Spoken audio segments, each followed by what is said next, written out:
नमस्कार। आज हम एक बहुत ही कमाल की कहानी पर बात करने वाले हैं। एक ऐसी खोज जिसने साइंस की दुनिया को हमेशा हमेशा के लिए बदल कर रख दिया। हम बात कर रहे हैं परमाणु की संरचना की। सोचिए, ये पूरा ब्रह्मांड, इसमें सब कुछ आखिर किस चीज से बना है? सवाल तो बहुत बेसिक लगता है ना?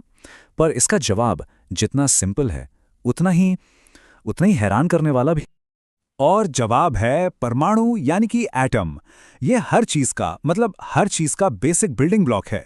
और पता है, बहुत लंबे समय तक ये माना जाता था कि परमाणु अविभाज्य है, मतलब इसे और छोटे टुकड़ों में तोड़ा ही नहीं जा सकता। ये सबसे छोटी चीज है। लेकिन कहानी यहां खत्म नहीं हुई। असल में असली मजा तो यहीं से शुरू हुआ। साइंटिस्ट को पता चला कि इस अविभाज्य कण के अंदर एक पूरी की पूरी दुनिया बसी हुई है।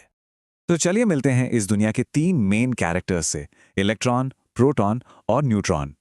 इलेक्ट्रॉन यह है नेगेटिव चार्ज वाला और बहुत ही हल्का फुल्का। फिर आता है प्रोटॉन, जिस पर होता है पॉजिटिव चार्ज। और तीसरा न्यूट्रॉन। जैसा कि नाम से ही पता चल रहा है, ये भाई साहब न्यूट्रल हैं, इन पर कोई चार्ज नहीं। प्रोटॉन और न्यूट्रॉन का वजन लगभग एक जैसा होता है और ये दोनों इलेक्ट्रॉन के मुकाबले बहुत बहुत भारी होते हैं। ठीक है, तो जब ये कण मिल गए तो अगला बड़ा सवाल क्या था? यही कि आखिर ये एक एटम के अंदर फिट कैसे हैं, कहाँ रहते हैं? इसका पहला बड़ा आइडिया दिया जे थॉमसन ने। उन्होंने एक बड़ा मजेदार उदाहरण दिया, तरबूज मॉडल। सोचिए कि पूरा एटम एक तरबूज है। उसका जो लाल वाला हिस्सा है वो पूरा का पूरा पॉजिटिव चार्ज है, और जो बीज हैं वो है नेगेटिव चार्ज वाले इलेक्ट्रॉन, जो उस गूदे में यहां वहां धसे हुए हैं। इस मॉडल की सबसे अच्छी बात यह थी कि ये एटम को इलेक्ट्रिकली न्यूट्रल बता रहा था। भाई, जितना पॉजिटिव उतना ही नेगेटिव, तो सब बैलेंस हो गया। आइडिया तो बड़ा सॉलिड लग रहा था, है ना? एकदम परफेक्ट, बैलेंस्ड। पर साइंस सिर्फ आइडियाज पर नहीं, सबूतों पर चलता है। और जो अगला सबूत सामने आया वो इस पूरे मॉडल को हिलाने वाला था। और यहां कहानी में एंट्री होती है अर्नेस्ट रदरफोर्ड की। उन्होंने ठान लिया कि वो थॉमसन के इस मॉडल को टेस्ट करके ही रहेंगे। और इसके लिए उन्होंने एक ऐसा एक्सपेरिमेंट डिजाइन किया जो इतिहास में दर्ज हो गया: गोल्ड फॉयल एक्सपेरिमेंट, यानी सोने की पन्नी का प्रयोग। एक्सपेरिमेंट का सेटअप बड़ा सीधा सा था। पॉजिटिव चार्ज वाले छोटे छोटे पार्टिकल्स, जिन्हें अल्फा पार्टिकल्स कहते हैं, उनकी बमबारी की गई सोने की एक बहुत ही पतली परत पर। अब देखिए, अगर थॉमसन का तरबूज वाला मॉडल सही होता तो इन सभी पार्टिकल्स को उस पन्नी के आर पार निकल जाना चाहिए था, बिना किसी रुकावट के। लेकिन जो रिजल्ट्स आए, उन्होंने सबको चौंका दिया। कहानी में एक जबरदस्त ट्विस्ट आ गया। जो हुआ वो किसी ने दूर दूर तक सोचा भी नहीं था। तो हुआ ये कि ज्यादातर अल्फा पार्टिकल्स तो सच में सीधे निकल गए, बिल्कुल वैसे ही जैसे सोचा गया था। मानो रास्ते में कुछ था ही नहीं। कुछ पार्टिकल्स थोड़े बहुत अपने रास्ते से भटके, जो कि ठीक है, इतना तो एक्सपेक्टेड था।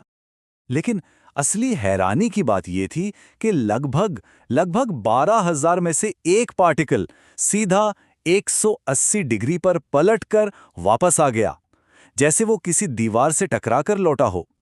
रदरफोर्ड ने बाद में खुद कहा था कि ये इतना ज्यादा शॉकिंग था, जैसे आप एक टिश्यू पेपर पर तोप का गोला चलाएं और वो गोला टिश्यू से टकराकर वापस आप ही को आ लगे।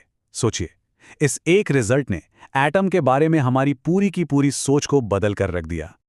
तो इन हैरान करने वाले नतीजों के आधार पर रदरफोर्ड ने एक बिल्कुल नया मॉडल पेश किया।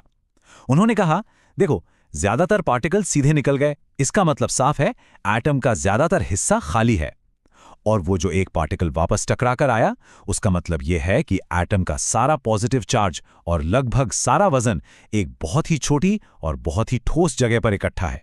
इसी सेंटर को उन्होंने नाम दिया नाभिक, यानी न्यूक्लियस। और इलेक्ट्रॉन वो इस न्यूक्लियस के चारों तरफ काफी दूर चक्कर काट रहे हैं। रदरफोर्ड का ये मॉडल एक बहुत बड़ी कामयाबी थी, इसमें कोई शक नहीं। लेकिन इसमें भी एक बहुत बड़ी प्रॉब्लम थी। एक ऐसी प्रॉब्लम जो उस वक्त की फिजिक्स के नियमों के हिसाब से इस मॉडल को ही गलत साबित कर रही थी। समस्या ये थी, फिजिक्स का एक नियम कहता है कि जब भी कोई चार्ज्ड पार्टिकल, जैसे कि हमारा इलेक्ट्रॉन, गोल गोल घूमेगा तो वो लगातार अपनी एनर्जी खोएगा।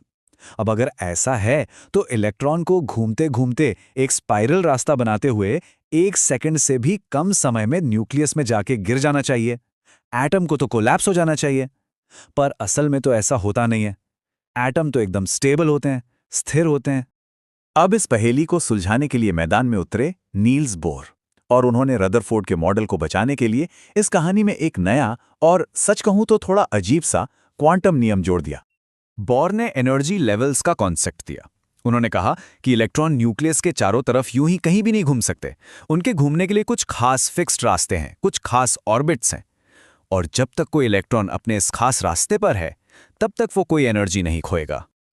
ये एक कमाल का आइडिया था। इलेक्ट्रॉन्स के लिए ये फिक्स्ड रास्ते बनाकर बोर के मॉडल ने स्टेबिलिटी वाली प्रॉब्लम को सॉल्व कर दिया।